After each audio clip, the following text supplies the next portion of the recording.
What would you do if you found yourself stranded in the most unforgiving place on Earth, where the temperature plummets to 70 degrees, sir, where every breath burns your lungs, and where survival seems impossible?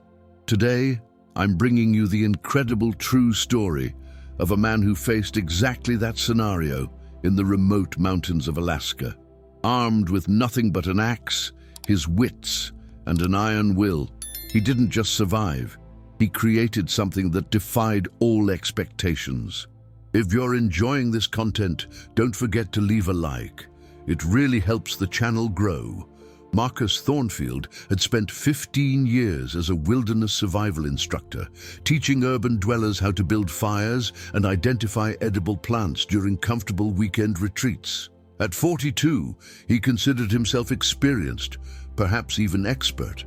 But experience, he would soon learn, means nothing when nature decides to test you beyond your limits. The expedition was supposed to be straightforward, a 3-day trek through the Brooks Range in northern Alaska to document winter survival techniques for an educational series.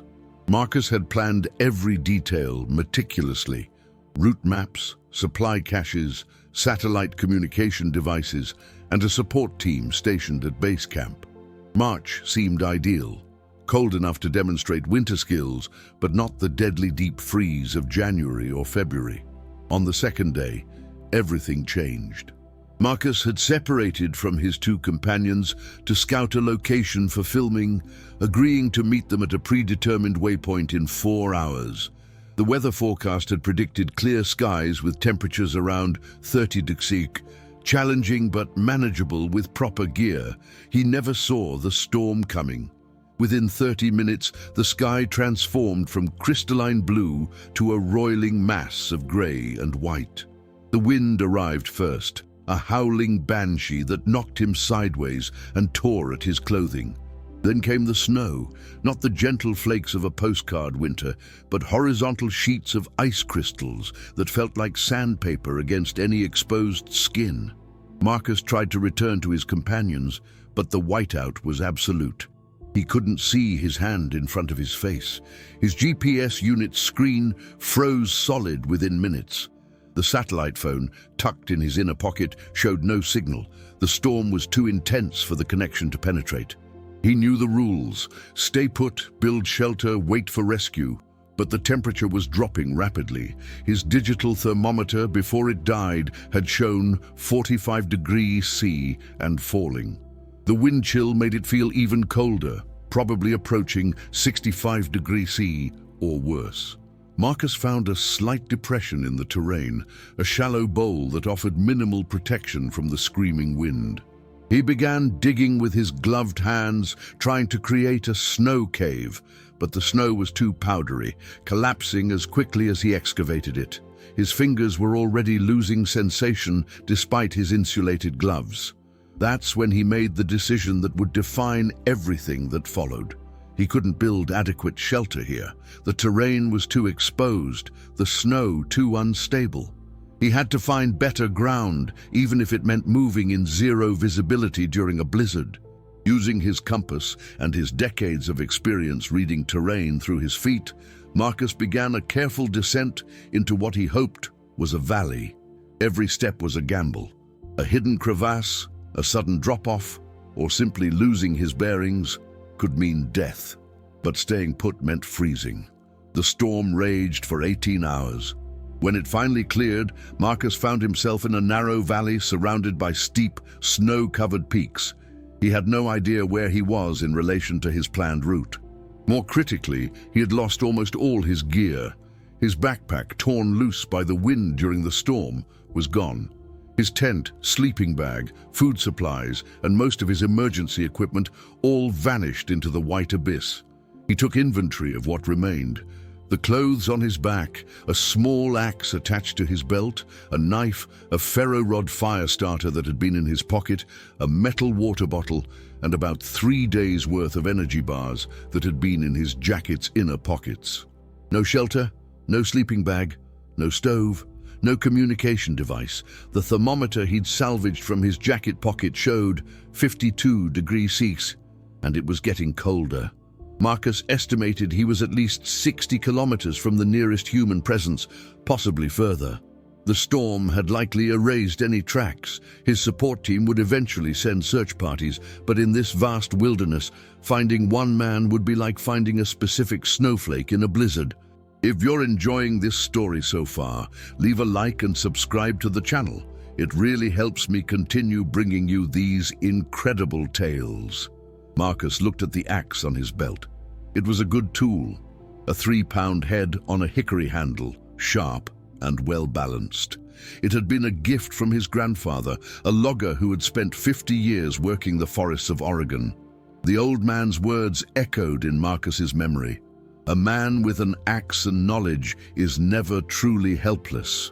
He hoped that was true, because right now, that axe and his knowledge were all that stood between him and becoming another statistic, another name added to the long list of those who had underestimated the Alaskan wilderness. The sun was already low on the horizon. In this latitude, in March, he had maybe 6 hours of usable daylight left. The temperature would drop further after dark, possibly reaching 70 degrees C or colder. Without shelter, he wouldn't survive the night. Marcus began walking along the valley floor, studying the terrain with an experienced eye. He needed specific things: protection from the wind, access to water, fuel for fire, and materials for building. The valley offered some wind protection, but it wasn't enough. He needed something more substantial. After an hour of searching, he found it: a south-facing slope with a dense stand of spruce trees. The trees were smaller than their coastal cousins, stunted by the extreme cold and short growing season, but they were alive and numerous. More importantly, their lowest branches created small caves of space beneath them, protected from the worst of the snow accumulation. This would be his salvation or his tomb. Marcus gripped his axe tighter and began to plan. He had perhaps 5 hours of daylight remaining to build something that would keep him alive through the night. The clock was ticking, and the temperature was still falling. Marcus chose his site carefully, a spot where 3 spruce trees grew close together, their branches intertwining overhead to create a natural canopy. The snow beneath them was shallower, and the ground, though frozen solid, was more accessible than the open areas where snow had drifted several feet deep. He started by clearing the area, using his boots to compact a floor space about 3 meters by 2 meters. Every movement required conscious effort. His muscles were stiff from the cold, and his breath created frozen clouds that immediately crystallized on his beard and the rim of his hood. The axe work began. Marcus selected dead lower branches from the surrounding trees, wood that had died naturally but remained attached, protected from ground moisture and rot. These would be his construction materials and his fuel. Each swing of the axe sent jolts of pain through his cold, stiffened shoulders, but he maintained a steady rhythm. Swing, step, evaluate, move to the next branch. Within an hour, he had accumulated a substantial pile of spruce branches and several longer poles stripped from dead standing trees. His fingers were becoming dangerously numb despite his gloves. He took a moment to execute the wilderness survivor's hand-warming technique, swinging his arms in large circles to force blood into his extremities. The simple motion was agonizing, but necessary. Fire came next. Without fire, nothing else mattered. Marcus gathered the finest, driest twigs he could find from the protected spaces under the spruce canopy. He broke them into pieces no thicker than matchsticks and arranged them in a careful teepee structure over a small pile of inner bark shavings he had scraped from a dead branch. His ferro rod was half worn from years of use, but it still produced a shower of sparks when he struck it with the back of his knife blade. The first sparks died. The second attempt produced a tiny ember in the bark shavings. Marcus cupped his hands around it, breathing gently, adding oxygen without blowing the fragile ember out. The ember grew to flame. He added the smallest twigs, then progressively larger ones, building his fire with the patience of a craftsman creating a work of art. When the flames were established, he felt the first wave of genuine hope since the storm had hit. With fire secured, Marcus turned to shelter construction. His design was based on a traditional A-frame lean-to, but modified for extreme cold. He drove 2 forked poles into the snow using rocks to hammer them, then laid a ridgepole across the forks. Against this framework, he began layering spruce branches in overlapping shingle patterns, starting from the bottom and working up. The technique was called thatching, and Marcus had taught it dozens of times in comfortable weather. Doing it with numb fingers in 55° was entirely different. Each branch had to be positioned carefully, woven slightly under the one above it to create a weatherproof barrier. The dense needles of the spruce, still green despite the killing cold, provided excellent insulation. He created 3 layers of branches on the back and sides of his shelter, making the walls thick enough to block wind and trap heat. The front remained open to his fire, positioned about 1 meter away. Behind the fire, he constructed a reflector wall using more branches and the few flat rocks he could pry from the frozen ground. This would bounce heat back toward the shelter's entrance. The sun touched the horizon. Temperature 58°C and dropping. Marcus worked faster now, racing against the encroaching night. He lined the floor of his shelter with more spruce branches, creating an insulating layer between his body and the frozen ground. He gathered enough firewood to last through the night, far more than seemed necessary because wood burned faster in extreme cold. As darkness fell completely, Marcus crawled into his shelter and sat facing his fire. The structure worked. He could feel the difference immediately. While the outside air was lethal, the space inside his shelter, heated by the fire and insulated by the thick branch walls, was probably around 20°C. Still far below freezing, but survivable. He ate one of his energy bars slowly, making it last, knowing his caloric needs in this cold were astronomical, but his supplies were finite.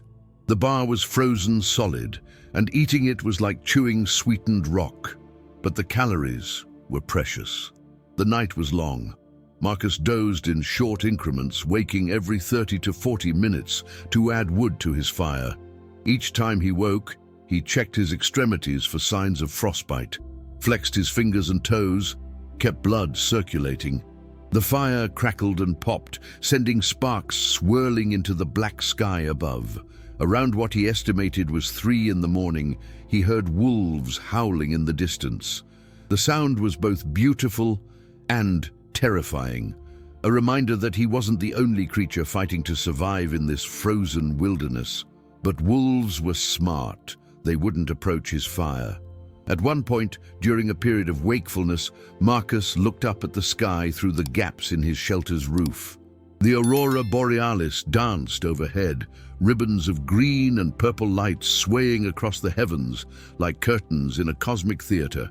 Despite his situation, despite the cold and the fear and the uncertainty, he found himself mesmerized by the beauty. Dawn came slowly, the sky lightening from black to deep blue to pale gray. Marcus had survived his first night. His shelter had worked. But survival wasn't victory. It was simply not dying. He was still stranded, still isolated, and now facing the reality that rescue might take days or weeks. His small supply of food wouldn't last. He needed to do more than survive. He needed to create something sustainable, something that would keep him alive for the long term. And as he sat watching the sunrise paint the snow-covered peaks with shades of pink and gold, Marcus began to formulate a plan that would transform this emergency shelter into something far more remarkable. Leave a comment below about what you think of this story so far. The second day began with a decision that would define everything that followed. Marcus could maintain his basic shelter and focus solely on survival, conserving energy, rationing food, hoping for quick rescue. Or he could take a calculated risk, invest massive effort now to create something more substantial, something that would give him real comfort and security, even if it meant burning through calories he couldn't easily replace. He chose the latter. After years of teaching survival skills, Marcus understood that the psychological component of survival was often more critical than the physical. Despair killed as surely as cold. Purpose, creation, accomplishment, these kept the mind sharp and the will strong. His morning was spent exploring the immediate area in ever-widening circles from his camp. The valley ran roughly east-west, about half a kilometer wide, bounded by steep slopes on both sides. A frozen creek bed suggested water would be available when temperatures rose slightly, though at current levels, everything remained solid ice. More importantly, Marcus found resources. A rockfall on the northern slope had exposed a section of the underlying granite, providing flat stones perfect for construction. The spruce forest continued for several hundred meters in both directions, offering unlimited building material. And near the eastern end of his explored territory, he discovered a natural overhang, a rock shelf jutting out from the slope, creating a protected space beneath it. This overhang changed everything. It was perhaps 4 meters wide, 3 meters deep, and the rock ceiling was high enough that Marcus could stand upright beneath it. The back and sides were already protected by solid stone. If he could close off the front with an insulated wall and create a proper heating system, this could become a genuine shelter, something that could keep him alive through weeks or even months if necessary. Marcus spent the remainder of the day relocating his camp. He moved his fire first, establishing it in front of the overhang. Then he transported his firewood supply, his tools, and the spruce branches he'd already cut. The work was exhausting in the thin, cold air, but adrenaline and purpose kept him moving. By nightfall, he had a fire burning in his new location and had begun construction of the front wall. He worked by firelight well into the night, driven by a combination of necessity and creative obsession. The wall would be his masterpiece, not just functional, but elegant in its simplicity. The third day, Marcus began the serious construction work. His design called for a framework of vertical poles driven into the ground at half-meter intervals, with horizontal crossbeams lashed between them using spruce roots that he had stripped and braided into cordage. Against this framework, he would create a multi-layer insulated wall. The first layer was made of flat stones, carefully selected and fitted together without mortar, dry stone construction that had been used for thousands of years. Marcus worked slowly, choosing each stone for its shape and fit, creating a tight barrier that would block wind and provide thermal mass. The gaps between stones he filled with clay-rich soil, excavated from beneath the snowline, mixed with water from melted snow to create a primitive mortar. Behind the stone layer, Marcus added insulation, spruce branches, dried grass found in protected areas, even snow itself in strategic locations. Snow, counterintuitively, was an excellent insulator when properly used. Its trapped air pockets prevented heat transfer, which was why igloos worked. The outer layer was more spruce branches, arranged in overlapping patterns and bound tightly to the framework. The result was a wall nearly half a meter thick, a barrier that would stop virtually all wind and retain heat with remarkable efficiency. For ventilation, critical in any enclosed shelter with fire, Marcus created an adjustable opening near the top of the wall. Too little ventilation, and smoke or carbon monoxide could kill him. Too much and precious heat would escape. The opening could be partially closed with a flat stone that slid in grooves he'd carved. The fourth and fifth days were devoted to the door. Marcus couldn't simply leave a hole in his wall. Too much heat would escape and wind could enter. He needed something he could open and close. Using his axe with extraordinary precision, he carved interlocking wood pieces that fit together to create a panel. The panel was mounted on crude hinges made from bent green spruce branches and could be secured from inside with a wooden bar. Inside the shelter, Marcus created different zones. The area nearest the fire was his living space, with a raised sleeping platform made of flat stones, topped with thick layers of spruce branches. This kept him off the frozen ground and closer to the warm air that rose from the fire. The back corner became storage for firewood, kept dry and organized. Another corner held his water supply, ice blocks that he melted daily for drinking water. The fire itself was his greatest achievement. Rather than a simple open flame, Marcus had built a rock fireplace with a carefully designed chimney effect. Flat stones created a firebox that contained the flames and directed heat forward into the living space. Behind and to the sides, more stones absorbed heat and radiated it long after the flames died down. By the end of the first week, Marcus had created something extraordinary. From the outside, his shelter looked like a natural formation, a rock overhang with a carefully constructed wall that blended into the landscape. Inside, it was warm. Not merely survivable, but genuinely warm. When his fire was burning well, the interior temperature reached 10 degrees, a difference of more than 70 degrees from the outside air. He had running water of a sort, a channel he'd carved in stone that allowed him to direct melted snow from outside into a container, where it dripped continuously into his water supply. He had a drying rack near the fire where he could dry any clothing that got damp.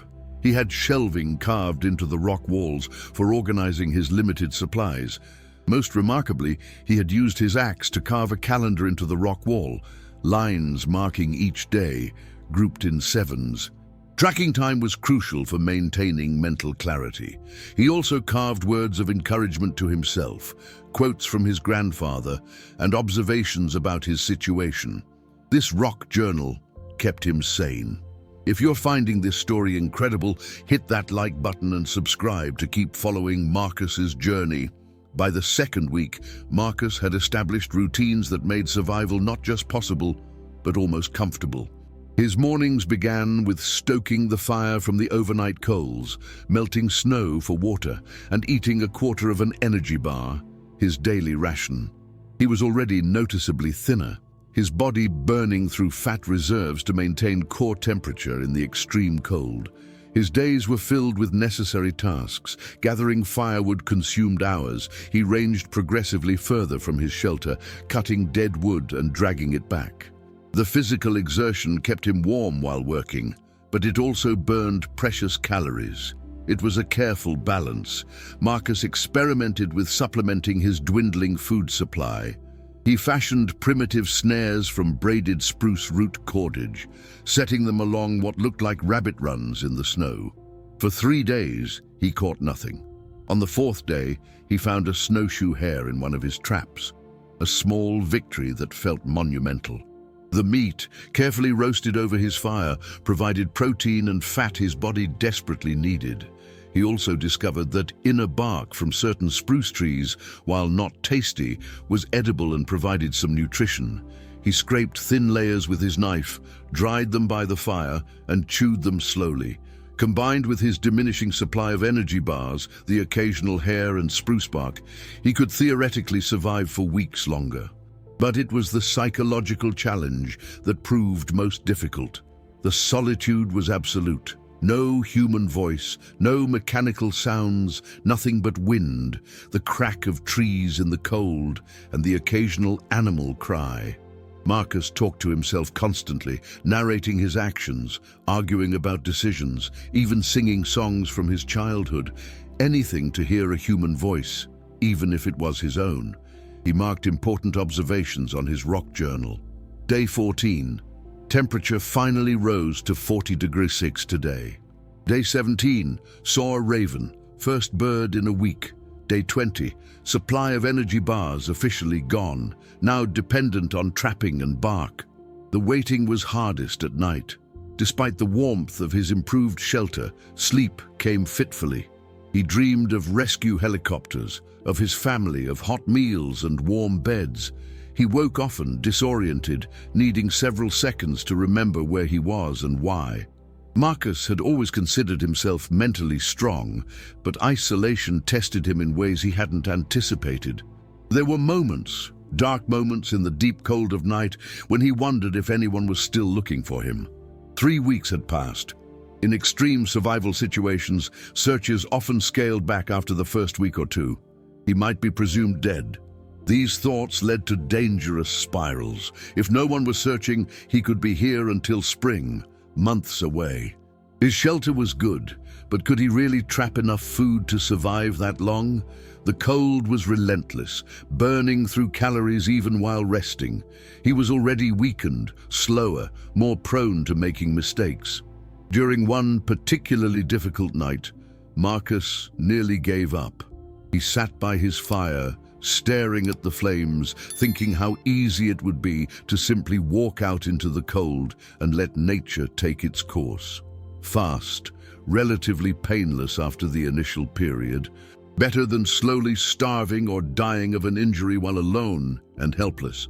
But then he looked at his shelter, at the walls he'd built with his own hands, at the efficient fireplace, at the clever ventilation system and the organized storage.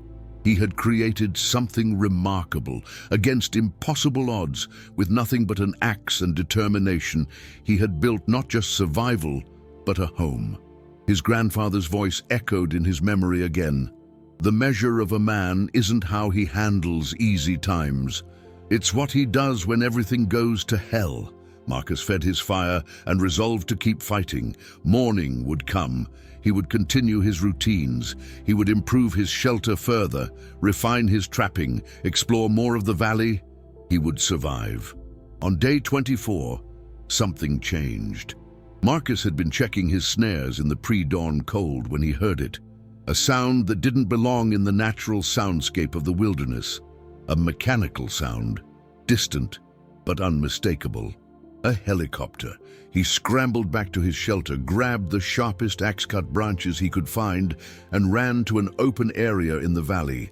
His hands shook as he arranged the branches in a large X pattern on the snow, the universal signal for need assistance.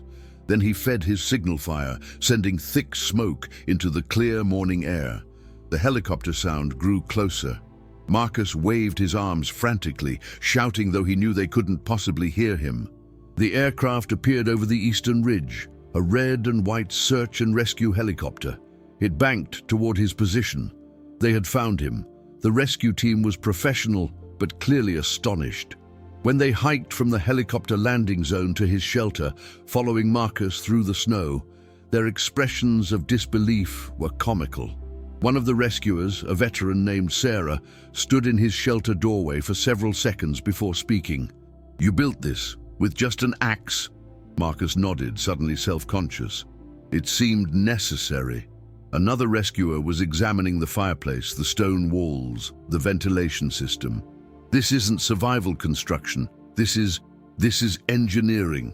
They gave Marcus medical attention first, checking for frostbite, dehydration, and malnutrition. He'd lost nearly 20 pounds, and his feet showed early signs of frostbite damage. But overall, he was in surprisingly good condition considering his ordeal. As they prepared to evacuate him, Marcus took one last look at his shelter. For 24 days, it had been his world, his protection, his purpose, his home. The stone walls would remain, a monument to human ingenuity and determination in the face of nature's fury. Sarah noticed him looking back. "We'll document this," she said. "This needs to be in training manuals. What you accomplished here, it shouldn't have been possible." Marcus managed a weak smile. "Tell that to my grandfather. He always said a man with an axe and knowledge is never truly helpless." The helicopter lifted off, and Marcus watched his valley shrink below. The shelter became a small shape among the trees, barely visible unless you knew exactly where to look. He wondered if anyone would ever use it, or if it would slowly decompose back into the forest that had provided its materials. What he didn't know then, what he would only learn later, was that his shelter would become legendary in survival communities. Satellite imagery would document it. Expert engineers would study the construction techniques. It would be featured in survival manuals, in documentaries, in training courses around the world. But in that moment, rising above the frozen mountains, Marcus was simply grateful to be alive. The warmth of the helicopter cabin felt miraculous. The rescue team offered him hot chocolate from a thermos. He wrapped his hands around the cup and felt tears freezing on his cheeks. He had survived. More than that, he had created something that proved human could overcome seemingly impossible odds. Sometimes all you need is the right tool, the right knowledge, and the refusal to give up. The first 48 hours after rescue were a blur of medical examinations, debriefings, and sleep. Marcus was transported to Fairbanks, where doctors marveled at his condition. Given 24 days at temperatures averaging 60 degrees Celsius with minimal food and no rescue contact, his survival was statistically improbable. That he was in relatively good health seemed impossible. The frostbite damage to his feet required treatment, but wasn't severe enough for amputation, a minor miracle considering his circumstances. His weight loss was significant, but not life-threatening. He was dehydrated, exhausted, and showed signs of psychological stress, but no permanent damage. Within a week, doctors cleared him for discharge. Media attention came immediately. The story of the survival instructor who built a stone shelter in extreme conditions captured public imagination. News outlets requested interviews. Survival experts wanted to hear his techniques. Engineers asked detailed questions about his construction methods. Marcus initially resisted the attention. He wasn't a hero, he insisted. He had simply done what was necessary to survive. But as he watched the footage that the rescue team had captured of his shelter, he began to understand why people were fascinated. The structure really was remarkable. The multi-layered walls showed sophisticated understanding of insulation principles. The fireplace design demonstrated knowledge of heat transfer and airflow that many professional engineers would struggle to replicate under comfortable conditions, let alone in life-threatening cold. The entire shelter was a masterclass in improvised construction. His two original expedition companions visited him in the hospital. David and Michelle had spent their own hellish days after the storm separated them from Marcus, but they had managed to return to base camp within 24 hours. The search for Marcus had begun immediately but was hampered by continued bad weather and the vast search area. "We thought we'd lost you," Michelle said, gripping his hand. Her eyes were wet. 3 weeks, Marcus. In those conditions, how did you not just give up? Marcus thought about that dark night when he'd almost walked into the cold, about the moments of despair and loneliness, about the times he'd woken from dreams of home and wanted to cry from the isolation. "I had to keep busy," he said finally. "Building the shelter gave me purpose. Every improvement was a small victory. You don't survive that kind of situation through toughness alone. You survive by giving yourself reasons to keep trying." Buzzy's the story took an unexpected turn when a wilderness photographer named James Chen reached out to Marcus. Chen had been studying the Brooks Range for years and had, by coincidence, flown over Marcus's valley area just 3 days before the rescue.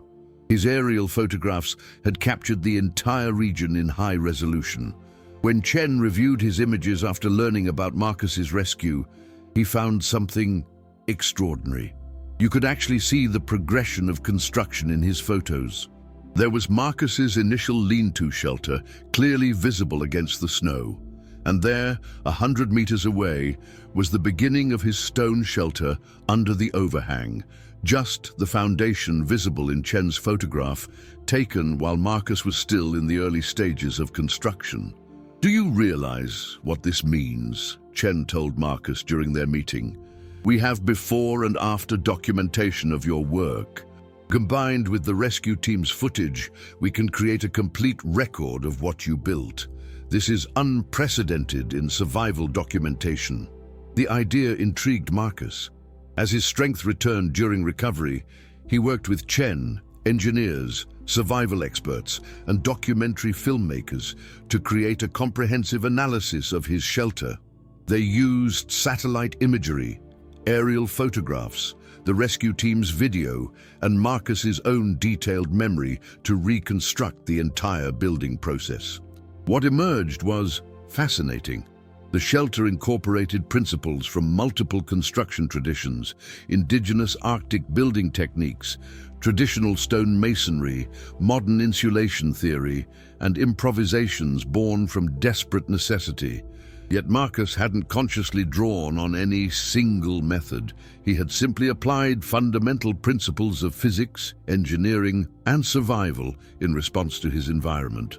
A group of survival experts attempted to replicate Marcus's shelter in controlled conditions, with proper tools and full supplies.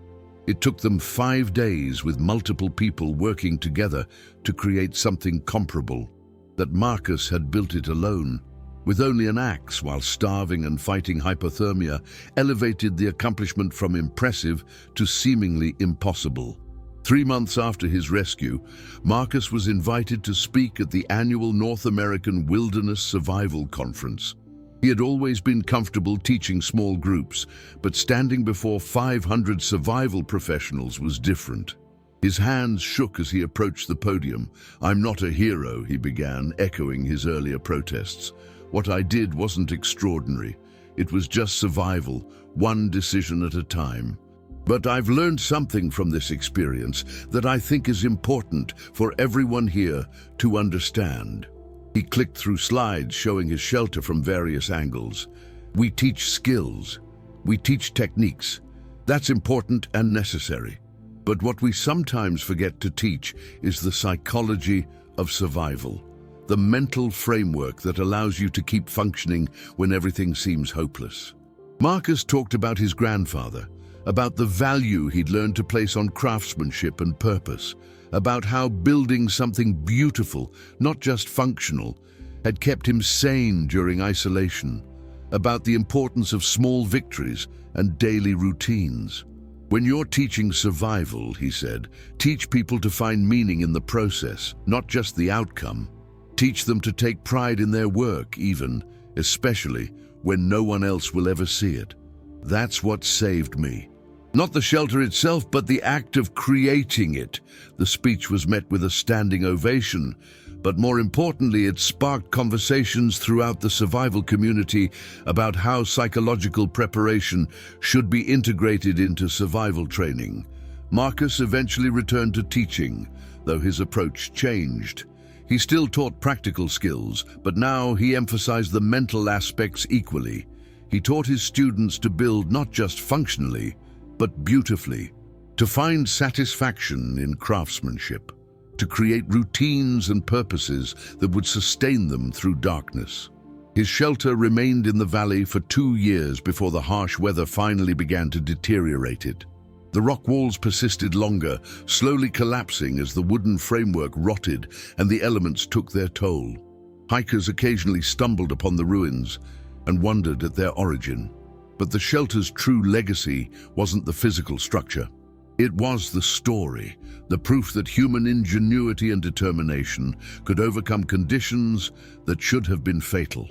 It was inspiration for anyone facing seemingly impossible circumstances, a reminder that you're never truly helpless as long as you refuse to give up. 6 months after Marcus's rescue, a team from MIT's Department of Architecture and Engineering requested permission to conduct a formal study of his survival shelter. Led by Professor Elena Rodriguez, a specialist in extreme environment construction, the team wanted to understand exactly how Marcus's improvised structure had functioned so effectively. The team traveled to Alaska and, with Marcus as their guide, returned to the valley.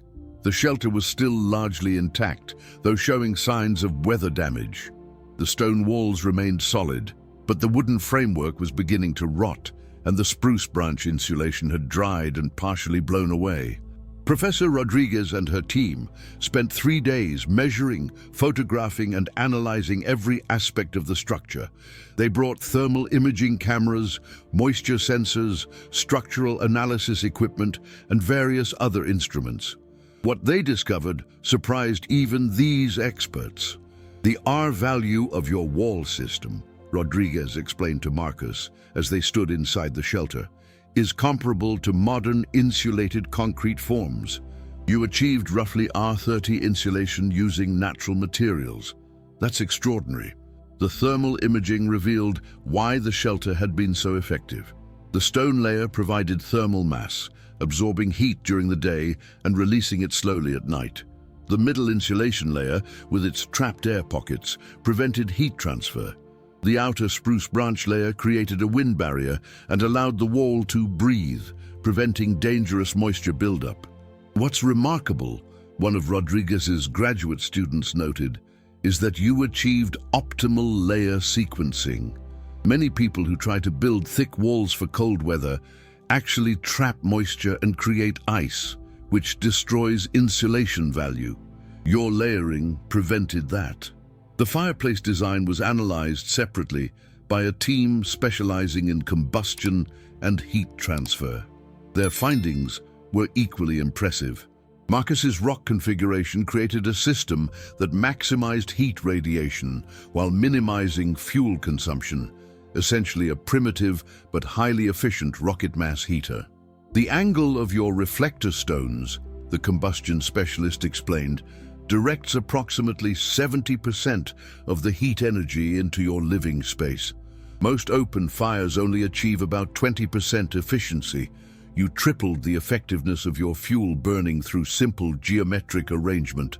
But perhaps the most interesting finding came when the team analyzed Marcus's ventilation system. The adjustable opening he'd created near the top of the front wall wasn't just functional, it was positioned at exactly the right height to create optimal airflow through the Coanda effect, a principle of fluid dynamics.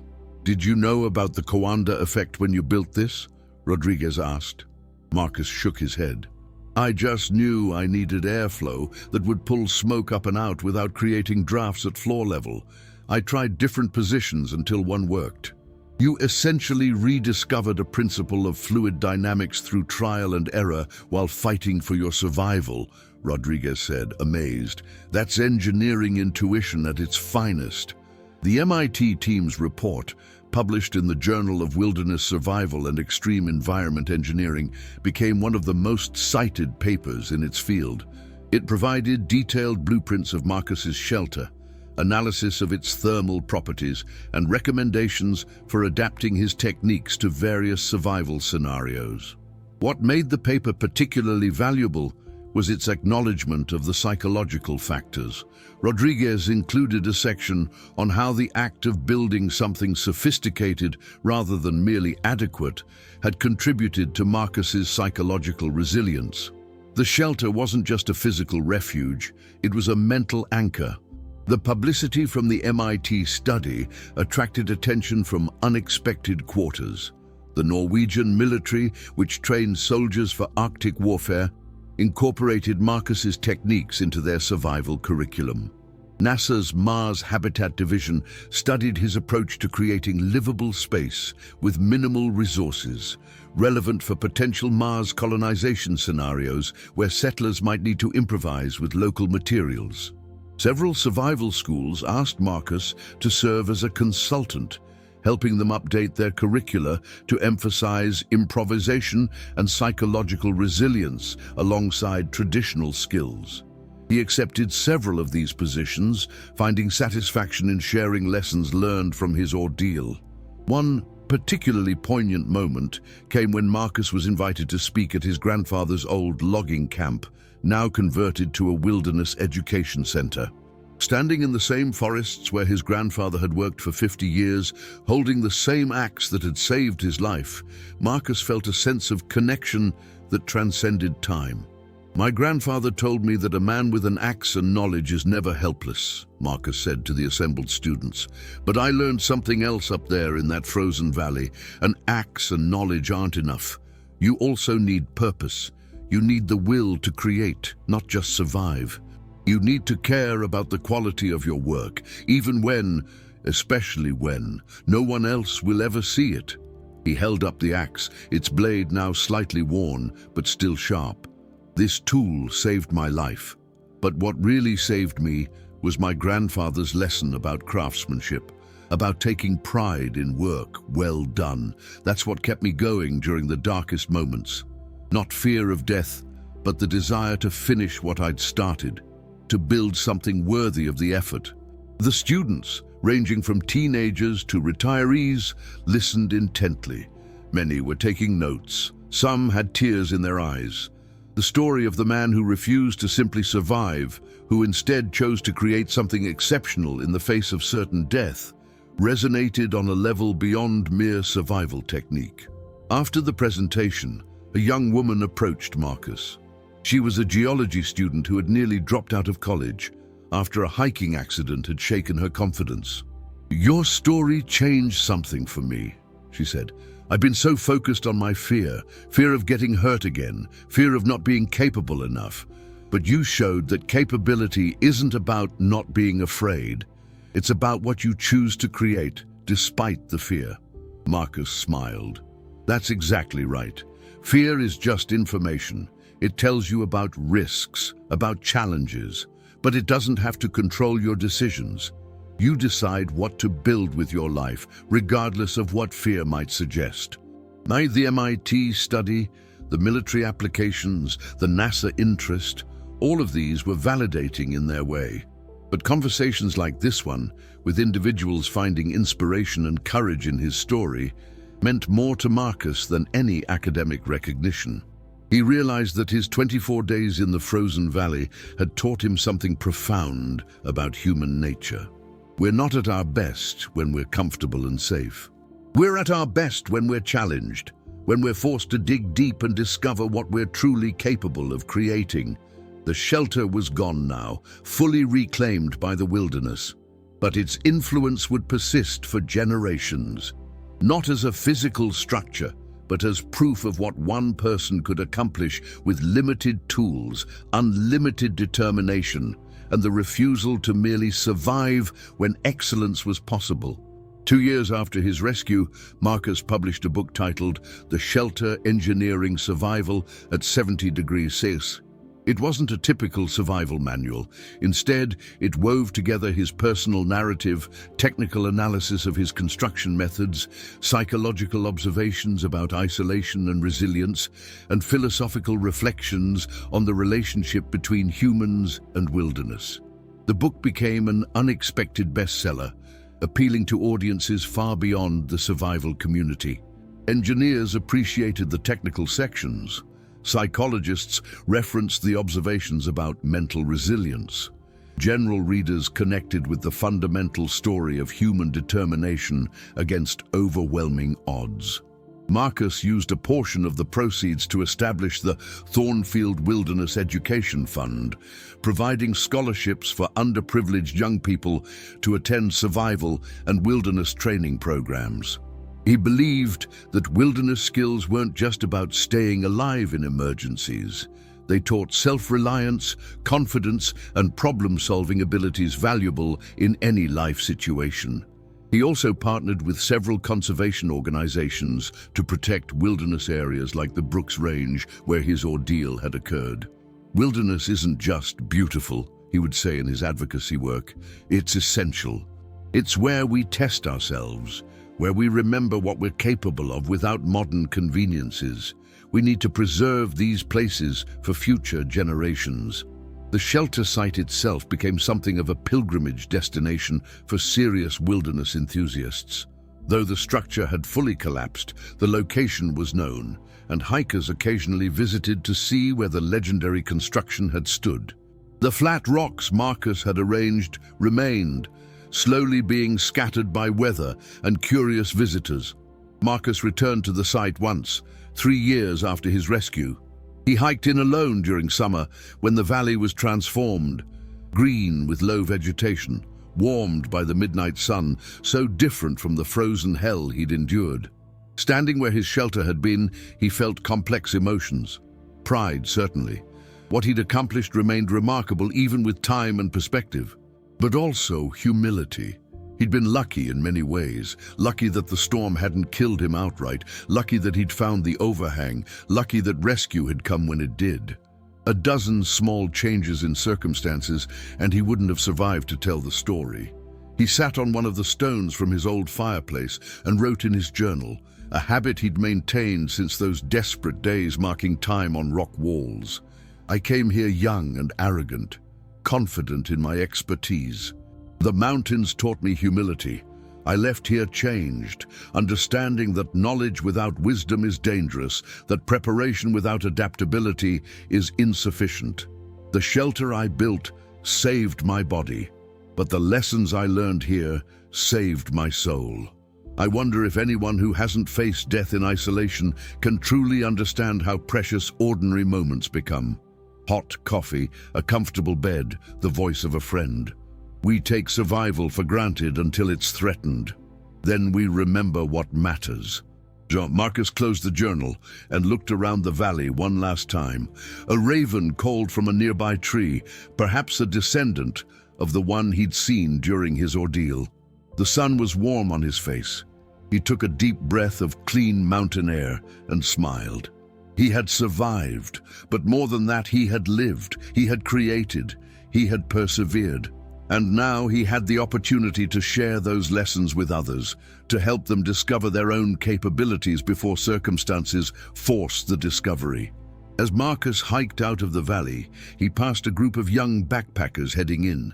They recognized him. His face had become well known in wilderness communities, and stopped to talk. "Is it true?" one of them asked, awestruck. "Did you really build that entire shelter with just an axe?" Marcus paused, considering his answer. The story had taken on mythical proportions in some tellings, exaggerated and embellished until it barely resembled reality. "I built a shelter," he said carefully, "with an axe, some knowledge, and a lot of determination. But the story you might have heard about some superhuman feat, that's not quite accurate. I was terrified most of the time. I made mistakes. I nearly gave up more than once. What saved me wasn't being extraordinary. It was refusing to accept that survival couldn't be improved to living." One of the younger hikers, a teenager, spoke up. "But you did do something extraordinary. You showed that one person with simple tools and determination could overcome impossible conditions. That matters. It gives people hope." Marcus felt his throat tighten. "Then I hope you carry that lesson with you, not just in wilderness situations, but in life. Whatever challenges you face, whatever seems impossible, you have more capability than you know. You can create something beautiful, even in terrible circumstances. That's the real lesson of the shelter." The group continued on their way, and Marcus resumed his hike out. As he walked, he reflected on how much his life had changed. Before the ordeal, he'd been a competent instructor, successful and respected, but perhaps complacent. The mountains had stripped away that complacency, revealing both his vulnerabilities and his strengths. Now, he approached teaching differently. He pushed his students harder, but also taught them more about their psychological resources. He emphasized creativity alongside technique, craftsmanship alongside functionality. His courses had waiting lists of students eager to learn from the man who'd built the impossible shelter. But Marcus knew the truth. The shelter wasn't impossible. It was simply difficult, requiring focused effort, accumulated knowledge, and unwavering commitment. Those things were available to anyone willing to develop them. He wasn't superhuman. He was simply human, doing what humans have always done when survival demands it, adapting, creating, persevering. 6 months later, Marcus received an unexpected email. It was from a woman named Jennifer, who'd been stranded in similar conditions in northern Canada. She'd survived by building a shelter using techniques she'd learned from studying Marcus's story and the MIT analysis. Her message was simple. "Thank you for showing that it could be done. Your story saved my life." Marcus read the email 3 times, tears streaming down his face. This, more than the book sales, more than the speaking engagements, more than the academic recognition, this was why his ordeal had mattered. Someone else had survived because he'd shared his knowledge. The shelter's legacy wasn't the stones and wood, long since scattered. It was the information, the inspiration, the proof of possibility. He responded to Jennifer, and they eventually met. Her story was different in details, but similar in essence. sudden isolation, desperate construction, the choice to build not just survival, but excellence. They became friends, occasionally teaching joint workshops where they could offer complementary perspectives on extreme survival. As Marcus approached 50, he remained active in wilderness education, but also began focusing on mentoring the next generation of instructors. He wanted to ensure that the lessons he'd learned about psychological resilience, about craftsmanship under pressure, about the relationship between purpose and survival, would continue influencing how wilderness skills were taught. His grandfather's axe, now retired from field use, hung on the wall of his office. Students would often ask about it, and Marcus would tell the story, honestly, without embellishment, acknowledging both his achievements and his vulnerabilities. The axe was a reminder that survival wasn't about having perfect conditions or unlimited resources. It was about using what you had as well as you could for as long as necessary.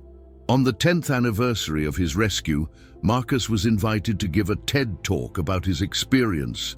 He almost declined. The story had been told so many times, but his publisher convinced him that there was still value in sharing it with a broader audience. Standing on the red circle, looking out at thousands of people and knowing millions more would watch online, Marcus felt the same nervousness he'd experienced before his first survival class 20 years earlier. But this time, he knew what mattered most.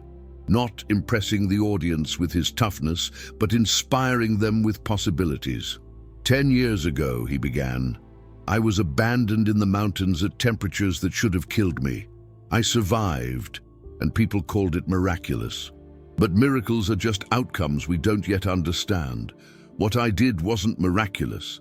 It was engineering, craftsmanship, and stubborn refusal to accept that mere survival was enough. Every person in this room has that same capability.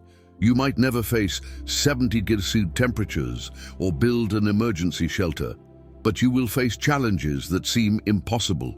You will encounter situations where giving up seems rational. And in those moments, I hope you remember, you are capable of more than you know. You can create beauty even in desperate circumstances. You can build something worthy of pride, even when no one else will ever see it. That's not miracle. That's humanity at its finest. The applause was thunderous, but Marcus barely heard it. He was thinking of that frozen valley, of the shelter built stone by stone and branch by branch, of the nights spent alone wondering if he'd ever see another human face. He was thinking of how that experience had transformed him from a competent instructor into someone who truly understood what survival meant.